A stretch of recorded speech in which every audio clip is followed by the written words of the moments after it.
רוצים לעבור לנושא הבא. לאחרונה נפתחה שנת הלימודים באוניברסיטאות.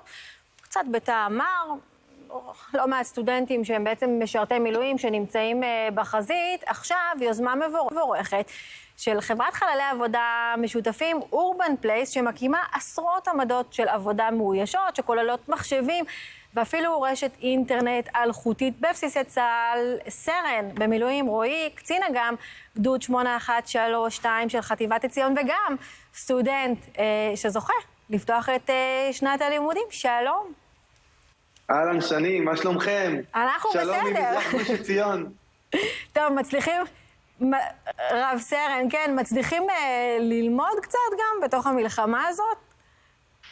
תראו, זה אתגר מאוד מאוד משמעותי, כן? לפני 92, 3 ימים נקראנו פה לדגל, נקראנו ליישובי גוש עציון, ובאמת בחודש האחרון זה אתגר מאוד משמעותי עבורנו. למען האמת, האתגר הזה היה מאוד מאוד פשוט. ברגע שאורבן פלייס אמרה, חבר'ה, מילואים זה בראש, אתם יכולים לשלב, והקימו לנו עשרות של חדרים. אני יושב בחדר כזה עכשיו, ככה שזה... ההתלבטות הייתה אצלנו יחסית פשוטה. קיבלנו חדרים מסודרים, מסכים, תקשורת אינטרנט, באמת מקצה לקצה, וזה באמת מקל בצורה מאוד משמעותית. יש ראש ללמידה? תגיד. תראו, אנחנו תמיד אומרים שביום אנחנו עושים הגנת צעירים על היישובים, ואנחנו מאוד מאוד מאוד משתדלים, כן. לא מקלים ראש אל מול האתגרים האדירים, ובלילה אנחנו עושים המון פעילויות התקפיות, פעילויות סיכול, אל מול מבוקשי חמאס. הדבר הזה בעצם יצר תשישות מאוד גדולה, כן? יש פה גם מימד של זמן, והכניסה לחלל של אורבן פלייס בעצם הופכת את הדבר הזה רגע לניתוק מסוים. אני רואה ככה בתמונות את החיילים שלנו, בגדוד נכנסים לתוך החלל ולומדים. זה מין איזשהו מקום כזה של ריק כזה, שאתה יכול להיכנס. כן, אתה לומד שנה רביעית, נכון? חינוך? נכון, אני לומד חינוך בשנה הרביעית. עדכנו אתכם כבר לגבי הקלות? אז כן, למען האמת, גם המרצים שלנו מהאוניברסיטאות שומרים עלינו. קיבלתי אתמול בלילה הודעה מאחת המרצות, על איך אני מרגיש ומה אנחנו צריכים כדי להצליח. אנחנו לא מתעסקים בזה, כאילו זה מאוד מאוד מאוד מורכב לנו. מה שאנחנו מצליחים להשלים במסגרת הזמן המועט שיש, אנחנו לוקחים.